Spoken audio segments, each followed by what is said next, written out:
Ladies and gentlemen, boys and girls, children of all ages, Jon and Lee proudly present the greatest wrestling show ever! Hey guys, welcome to episode 5 of the greatest wrestling show ever. I've just been speaking to Lee and said I'm going to go into my podcast voice now. I can't help it. Whenever I'm like doing a podcast or a video, you just start speaking differently, don't you? It's weird. I don't know. I kind of wish I had a podcast voice like you do, but I think I That just voice sound is like completely. The voice you're using now is completely different to how you speak in real life. It sounds like a different person. the Super Smashing Great. You don't even know you're doing it. You can't help yourself. Right, so we're into episode 5, match number 4, and it's a big one. It is Hogan versus Rock, WrestleMania 18. Do you think we've peaked a little bit early with this? I mean, it's a big match. This so early in the card. Well, we've got to keep the bums on seats. That's it. To be honest, no one's going home. No one's leaving early when this is match number 4.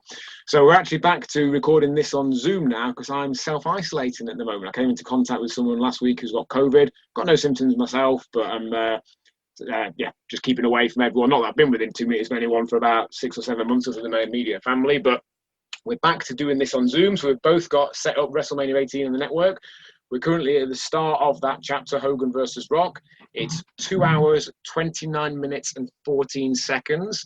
I don't actually know if anyone has done this as a watch-along. I can see the stats of how many people listen to the show. It is going down slightly week on weekly. We're not keeping them. They're tuning in early doors, and then we're not keeping the bums on seats. That's the problem. Maybe Hogan versus Rock is enough to draw them back in. Let's hope so. Yeah. Well, we'll see. So 2 hours, 29 minutes, 14 seconds. If you are watching this along, let us know by commenting on Facebook or elsewhere. But you ready, Lee? And anyone else? 3, 2, 1, and play. So Hogan is coming out. It's all black and white. It's NWO version of Hogan there. You presumably didn't see NWO Hogan at the time, did you, Lee? You're not really. No. Yeah. So is this kind of a return, Hogan? Yeah, so to give you a bit of context there, for anyone else listening that doesn't know, Hogan went to WCW in 1994, spent the first 2 years there performing under his classic all-American Hulk Hogan character before turning heel at Bash at the Beach in 1996 to form the New World Order with Scott Hall and Kevin Nash. He turned heel on WCW by dropping a big leg on Randy Savage in the 6-man main event. Now, it's a famous call there. Bobby Heenan, I don't know if you're aware of this, nearly ruined it for everyone. Hogan comes out seemingly to make the save for the WCW guys, which was an injured Lex Luger had been taken to the back, Sting and Savage against Hall and Nash. And Bobby Heenan famously goes, "Whose side is he on?" Which to me is one of the worst calls of all time, because surely that's kind of giving away what's about to happen. But he drops a big leg on Savage, turns heel, spends the next few years in WCW on and off as part of the New World Order. The NWO, the Hogan, Nash and Hall original trio, then came to WWE in about February 2002 and made their debut in WWE, that is obviously, the NWO, the No Way Out pay-per-view a month before. So at this point, Hogan is very much NWO Hogan, but he's been starting to get cheers from the audience. But he's coming out, and he's got the feather boas on them, hasn't he? But presumably they're black and white feather boas by the looks of it. Well, the whole screen's black and white then. Yeah, well, that's a good point. Yeah, that's how black and white works, isn't it? It's not Schindler's List. They've not got one thing in slightly. Oh, there we go. He's turned colour. But he's very much black and white NWO Hogan here, and about to get the Rock coming out. So you didn't see any of the NWO, did you, Lee? No, the whole Rock era passed me by as well. So I believe this was kind of the passing one torch to another kind of match. To a degree, yeah. I mean, to be honest, at this point, Rock's on his way out anyway. Rock's already a part-timer. He's only got a handful of matches left in him after this one. I think he did a handful more in 2002. Wrestled Austin at the following WrestleMania in 2003. Goldberg at the Backlash afterwards. And then the following WrestleMania in 2004, he did a 2-against-3 handicap match, him and Mick Foley versus Evolution. And then that was it for 7.5 years. So I'm interested in the crowd here. I don't know if you remember at the time, if there was any particular way the crowd were leaning.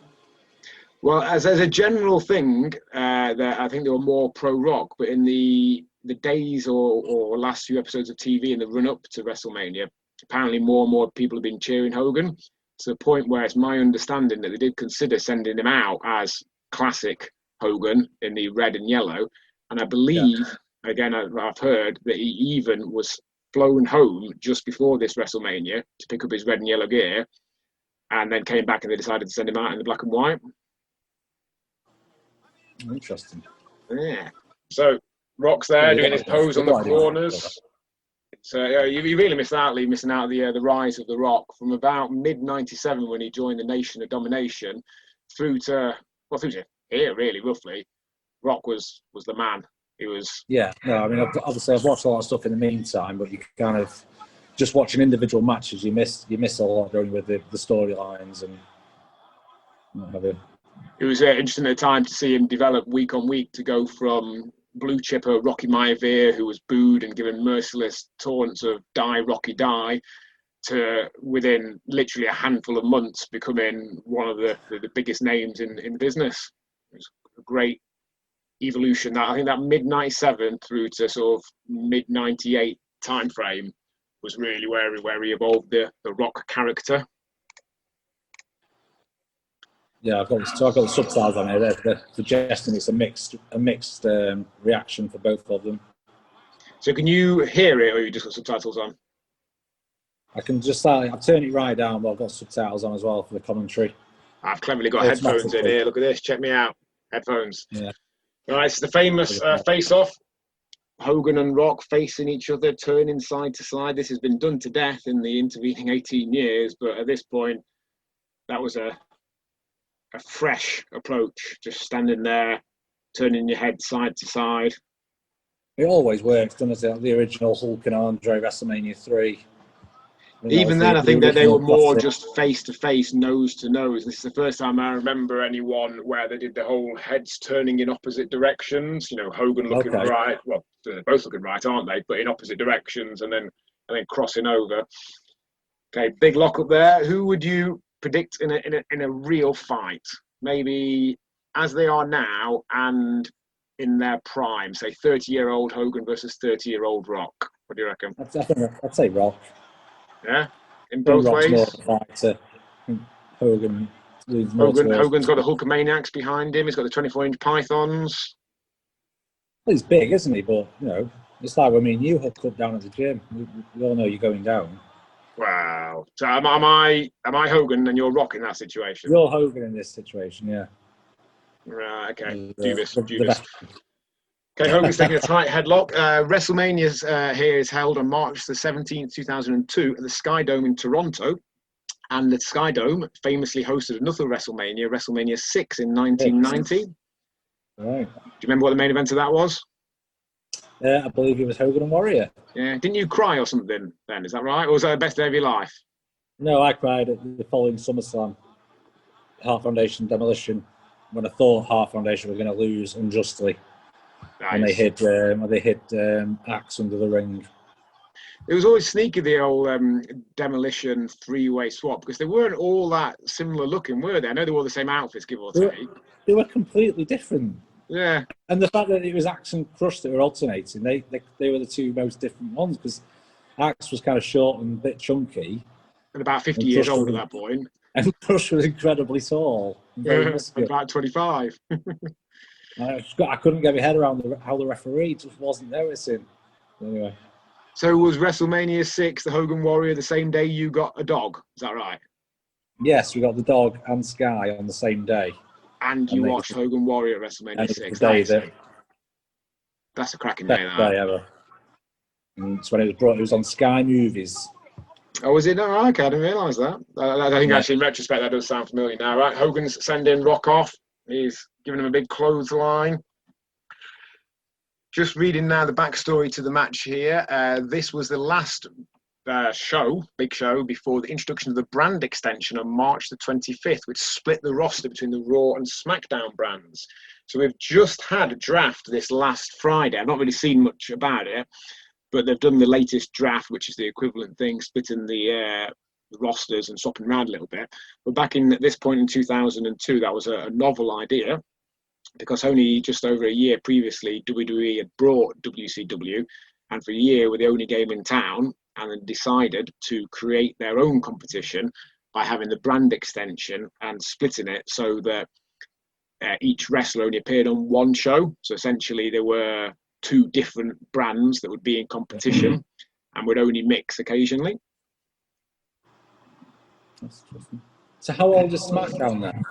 SmackDown, I think if I remember correctly, they had a trial one in about April 99, and then it came on as a regular program in about August 99. Main event of the first ever SmackDown was Rock versus Triple H for the WWF title. So SmackDown's 21 years old. It's a fair old run.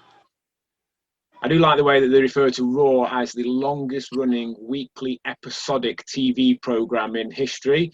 They put enough sort of almost like little caveats in there that there aren't all that many other similar things. There's been other programs that have run for longer, but they're not necessarily weekly and episodic. Yeah. Okay. Right. At the moment, Rock's got the best of Hogan. He just gave him a kick up and a clothesline. It looks like he's motioning for the rock bottom, potentially. It's a bit early for that, Rock. Oh, he's hooked it. He's hooked it. Oh, Hogan with the old elbow to the back of the head reversal. What's he going to do now? Oh, it's punching him. Can you believe Hogan's offensive move is primarily a punch? Apparently, you can't. You still there? I'm speechless. I know. So anyway, I've never seen that move before. Oh, yeah. So it was the last show before the introduction of the brand extension. And if I remember correctly, the NWO as a whole were drafted to one show. I forget which one now. Rock was drafted to one. I think if I remember correctly as well, the champion, the WWF champion, who coming out of WrestleMania was Triple H, was the only person who got to appear on both shows, along with the women's champion.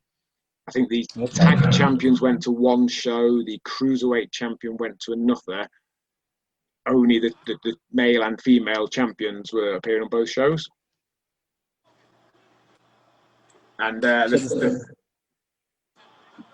just reading here the match analysis, and they're actually posing the same question that we did about in a fair fight. Okay. And I say no one would ever confuse Hogan with being a legitimate threat to The Rock. Well, I don't know if they're talking about Hogan now and Rock now, as in there. There is quite an age difference between them here. So just off the top of my head, Hogan would be around 50-ish, roughly, maybe 49, maybe 51. Rock would be about 30. So there's a good 20 years between them at this point. Yeah. To be honest, it's probably always 20 years before them. I think that's how age works. But that 30 to 50 age difference is quite a big one. No, and there's a lot of talk in this match as well about obviously, The Rock doing most of the work, but for me, Hogan does more in this match than a lot of his big matches that I've seen in terms of moves and effort. Have you watched the match recently then, have you? This one, yeah. It was in Harry and I when we did our 30 matches throughout August. This was one of them. Maybe if he was got a point to prove. I was surprised at the work that he does put in. Well, Hogan supposedly, I mean, there's a standard thing. Hogan in Japan in 1980 was quite a good worker. Supposedly he can wrestle more than he did when he was in WWF in the 80s, which is him, I suppose, choosing to work smart, to know what engages the crowd more than wrist locks and arm drags. Do you know he was discovered in a bar with Hogan? Playing in a band? I've heard similar things, yeah.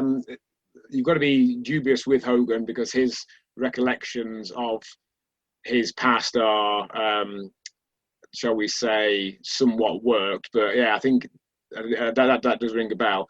Apparently, he was also selected to be, was it backing drummer for Guns N' Roses or something like that? That's one of the ones, yeah. So he claims. You know, in his first training session, his trainer broke his leg.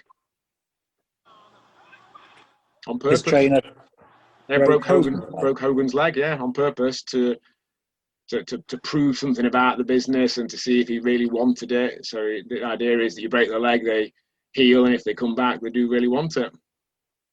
Mm-hmm. I know, yeah. Lovely chops there from The Rock.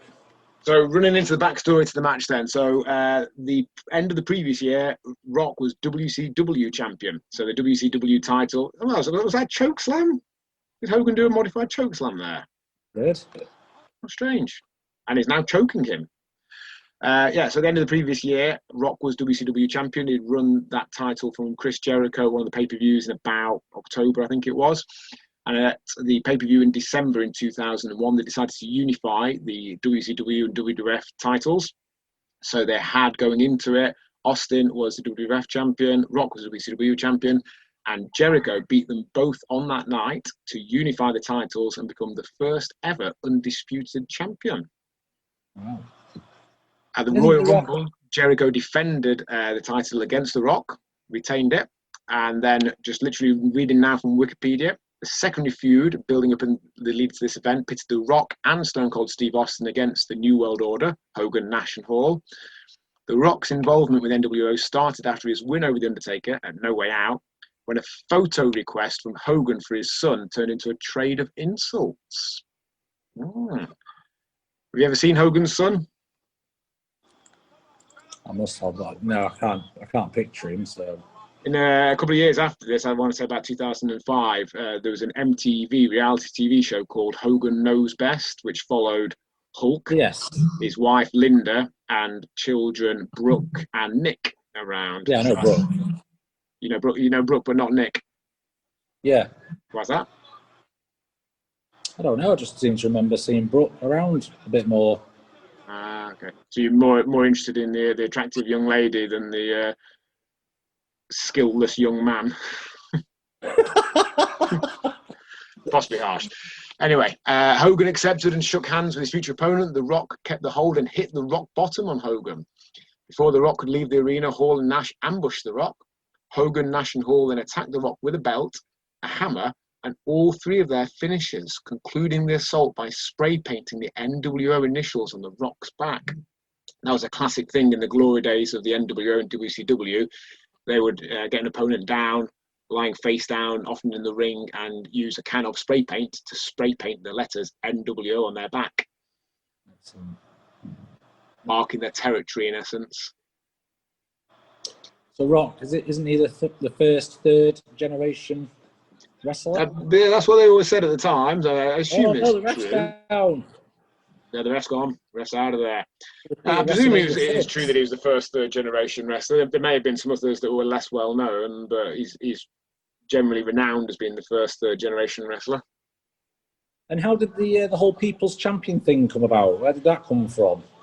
I think it's just something he started saying. Same as a lot of things, you say all sorts of different stuff in interviews, and you see what the crowd react to, and you keep the stuff that goes well, and you drop the stuff that doesn't. I think from sort of that 97, 98 period, The Rock was just throwing all sorts at the wall and just seeing what got reactions. He was the Intercontinental Champion at the time, so he'd refer to himself as the People's Intercontinental Champion. Right. Oh, Rock going for a sharpshooter. Now, the Rock sharpshooter always looked terrible. I don't know why he did it. That doesn't look in the slightest bit painful, does it? No. I don't even know why it looks so bad. I don't even know why the Rock sharpshooter looks so bad, because he's got it on, his legs are wrapped round him. I think it's because he doesn't really appear to be applying any pressure. Like when Bret had it on. Sit down on the back. Yeah. Like Bret Hart does. Referee's down. That is heelish from The Rock, dragging Hogan back into the middle. Hogan's tapping. So The Rock's got a visual win, as they call it. Now, normally... Is that bad etiquette, dragging him back to the middle to get it back on? It's a bit heelish, isn't it? He's made the ropes.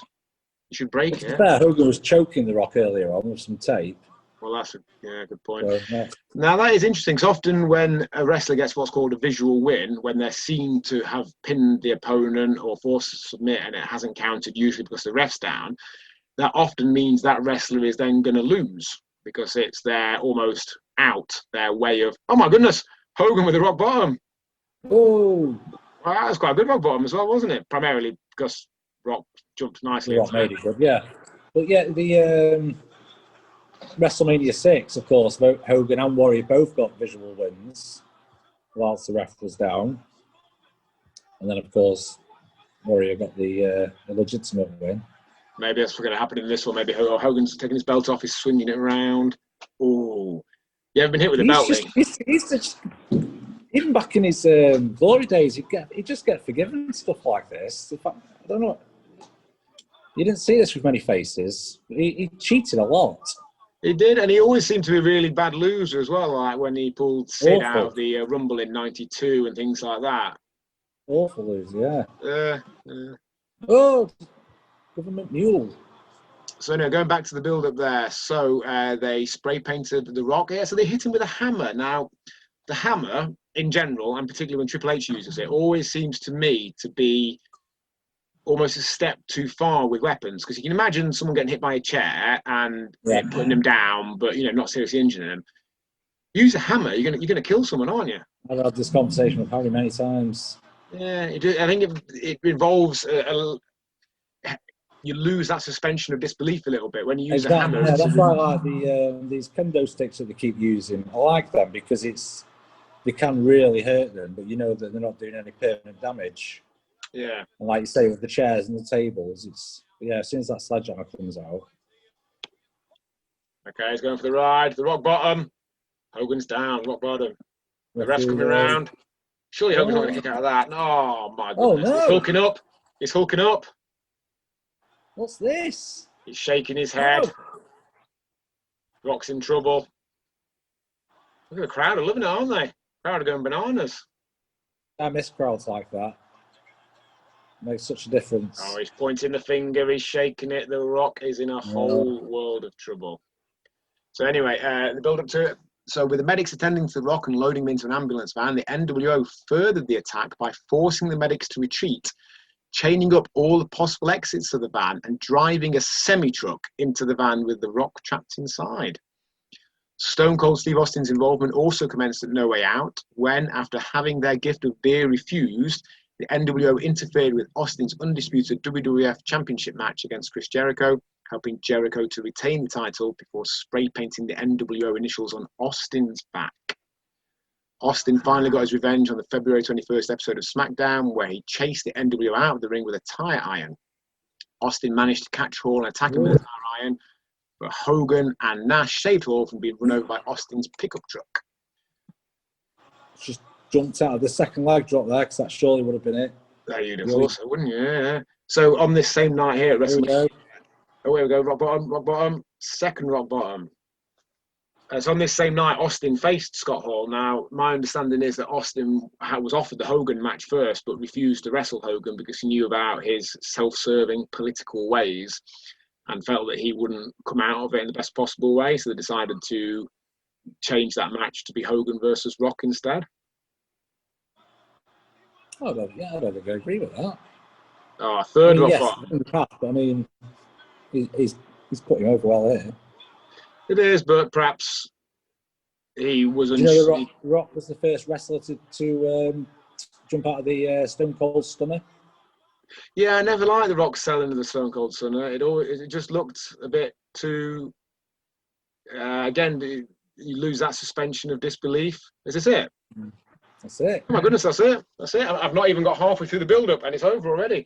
The Rock has hit the people's elbow and pinned Hollywood Hulk Hogan in the Icon versus Icon match. So I will just quickly finish off the build-up to the match for anyone that wants to know about it. So after the NWO found their limousine spray-painted "What" by Austin, the latter kidnapped Hall and closed the show by embarrassing him in the middle of the ring with a 316 spray-painted on his back. On the following episode of Raw, Hall challenged Austin to a match at WrestleMania, which Austin accepted afterwards. The feud between Austin and NWO continued back and forth for the next couple of weeks, with Austin attacked by Hall, twice with a cinder block and a wrench, while Austin fired a neck gun at Nash before beating down on Hall. On the March 7th episode of SmackDown, The Rock made his return and immediately challenged Hogan for a fight. Nash and Hall held Hogan back, leaving Hall to challenge for a match instead. Rock's match with Hall ended with a 3-on-1 attack by the NWO. The NWO's attack was stopped by Austin, however, who saved The Rock with the aid of a steel chair. On the March 11th episode of Raw, Rock and Austin took on the NWO in a handicap match, resulting in Hogan pinning The Rock after a leg drop. So that is a big match. March 11th, 2002, episode of Raw, main evented by Rock and Austin versus Hulk Hogan, Scott Hall, and Kevin Nash. That's a big match. Do you have any interesting facts about this match, Lee? I know that's your thing. You like to come up with some interesting facts. I had some fun facts about the individuals themselves. Go on. Any you've not given us yet? I've dropped a few in.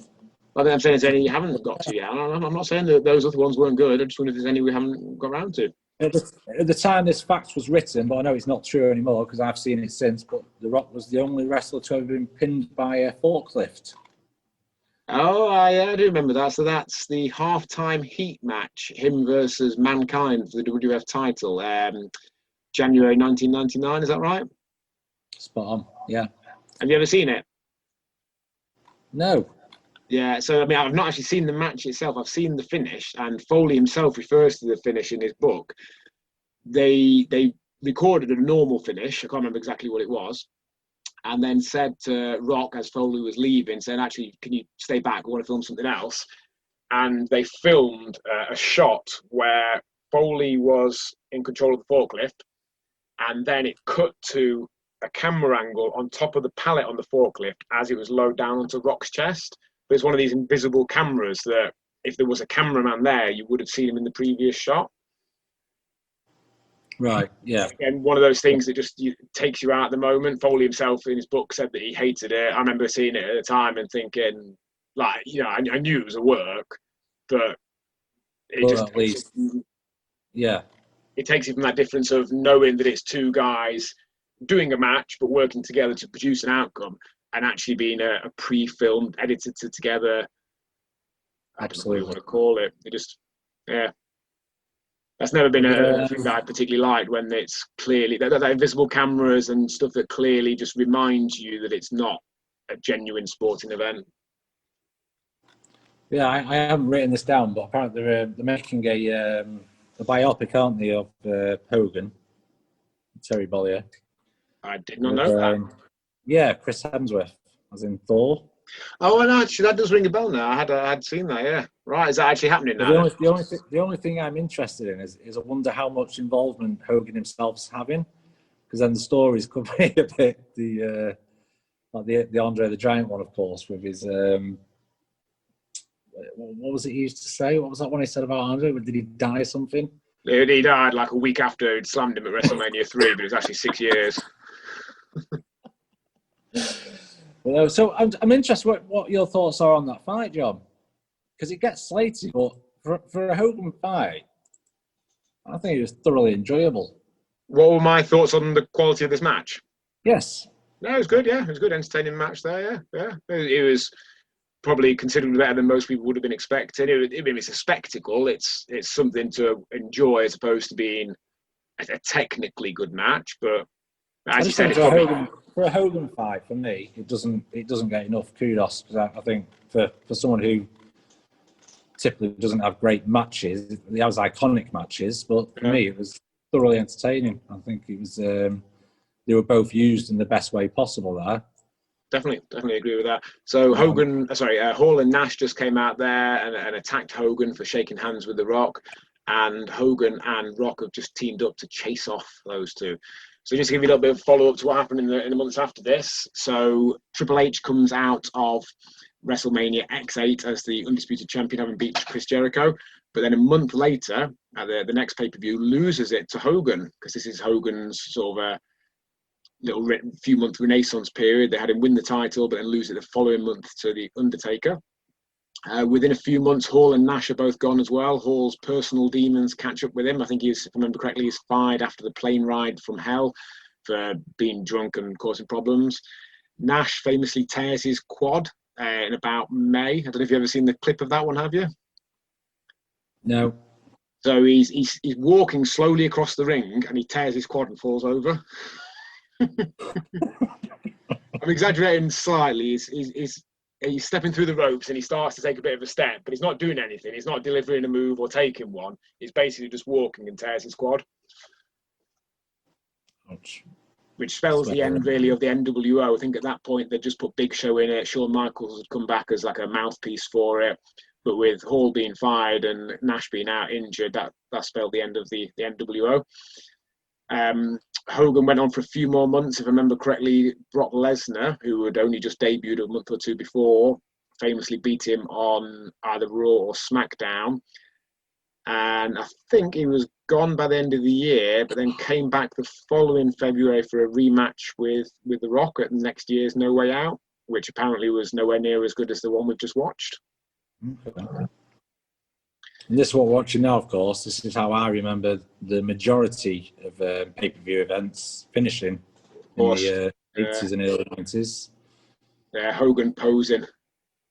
I always love the way that Hogan almost looks like he doesn't really want to do it, but the crowd are making him. He's starting to leave, but if you insist, yeah, go on then. The most ridiculous one ever been at WrestleMania 9. Was it WrestleMania 9 at Caesar's Palace? Where he's just beat Yoko for the title. And then his performance in the ring at the end, all this stuff was more than lasted longer than his match. Oh, well, by quite a distance, I'm sure. The match itself would have only been seconds, presumably. Yeah. I can't remember exactly when the bell rang, but it would have been a 10, 20-second match. Yoko's whole world title reign was about 2.5 minutes, and that includes getting Bret out of the ring, Hogan getting down to ringside and having a chat with Bret. So the match itself must have been in the tens of seconds. Yeah. All right, so that culminates Hogan versus Rock from WrestleMania X8. Do you think that's a good use of Hogan and Rock? I think so, yeah. Because, like I say, like we were talking about before on the group, it's the thing with Hogan is an iconic wrestler with not many great matches, but a lot of iconic matches. And definitely, I think we had both of these in there somewhere. So yeah, why not stick them together? I'm happy with the choice. We had someone comment on the page earlier, which we were discussing before the podcast, saying, for example, that we hadn't used Andre the Giant. And really, the only Andre match you're going to put in is against Hogan at WrestleMania 3. But, whilst it's a big iconic match, it's pretty crap, to be honest. Yeah. Yes. Awful match. Right, so what we're going to say for next week. Now, we've had a few singles matches in a row, some sort of tag match, maybe the women's elimination chamber match for the women's tag titles. Yeah, good shout. Or what else have we got? Let me just bring up the match listing that I've got. We could also go for, what have we got? Could do that Money in the Bank match with Ric Flair. Possibly a little bit of a come down after Hogan Rock. So, yeah. I think Elimination Chamber 2019, the women's tag title match in the Elimination Chamber, the Boss and Hug Connection, Bayley and Sasha Banks. Do you like the Boss and Hug Connection as a team name? No. No, me neither. No. Awful. Defeat Carmella and Naomi. Spoiler. Face. Carmella and Naomi, Mandy Rose, Sonya Deville, Nia Jax, and Tamina and the Iconics. The person that commented earlier, making an understandably valid point about including people like Andre, also commented about the inclusion of Carmella and The Miz. Now, is Carmella in any? She's in this match, isn't she? But we're not particularly in because we're big Carmella fans, are we? No, exactly. We needed a women's tag title match in there. Same with The Miz, really. I like The Miz, but I think we mainly put him in there because we needed a US title match and quite wanted Daniel Bryan in there as well. Yeah, The Miz is in there because of Daniel Bryan. And I'll make sure The Miz knows that. Are you going to, PM him? Or he's probably on Instagram, isn't he, I thought? Do you not think he's listening to this show? You'd hope so, to be honest. Yeah. If he's not listening now, you assume he'd listen to the episode that he's involved in. Definitely, yeah. Oh, actually, I've just scrolled down in my notes. One of my little stats that I've done on other weeks is total number of matches, wins and losses, just while we're there. So, according to cagematches.net, have a guess how many matches The Rock has had.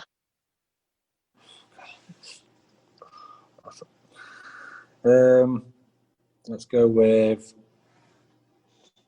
3,412. According to cage matches, only 852, which just does sound very few. But then if you think about it, he debuted in WWE in late 96. He was a part-timer by about 2000, 2001. So he's only got 4 or 5 years as a full-timer. So even if you're wrestling 200-300 days a year, I mean, you'd think that 852 is not going to be far from the truth. He didn't do much before WWE. You know, he wrestled in USWA, which was one of their sort of partner things where they sent people for training. But realistically, that's probably not going to be too far from the truth. He won 451 of those, 52.9%. Lost 354, drew 47. He's an 8-time WWE champion and 1-time WCW champion. Hogan has 2,060 matches on cage matches, which I would assume the actual number is somewhat higher because particularly in that time frame in the 80s, there'll be a number of shows which weren't recorded for posterity, which they don't have results from. He won 1,543, which is 74.9%. Lost 386, 18.7%, and 131 draws. How many world titles do you reckon Hogan won? Ooh, 18. No, he won a total of 13. So he was a 6-time WCW champion. At the point of this match at WrestleMania 18, he's a 5-time WWF champion, but obviously has the next title reign the following month. He is also a 1-time IWGP, which is the title that they have for New Japan Pro Wrestling, champion. His first, what you would call a world title, was in Japan. Did you say his winning percent was 74.9%? I did, yeah. That's huge, isn't it? Yeah. You won't get much higher than that, to be honest. I'll check for next week if anyone has got a higher. And in terms of Hogan versus Rock, they only had the 2 matches. So in last week's episode, they had however many matches it was between them. These two only had 2 matches. This one we've just watched and the one the following February. And it ended up 1-1. Oh. Right, guys. So now about this, sorry, go on. Yeah, I'd say we've covered it all there now. So we've got the Women's Elimination Chamber match next week. Guys listening, I hope you enjoyed that. If you are a personal friend of The Miz, could you just tag him in this just so he knows what they were talking about him? All right. See you next week, guys. Cheers.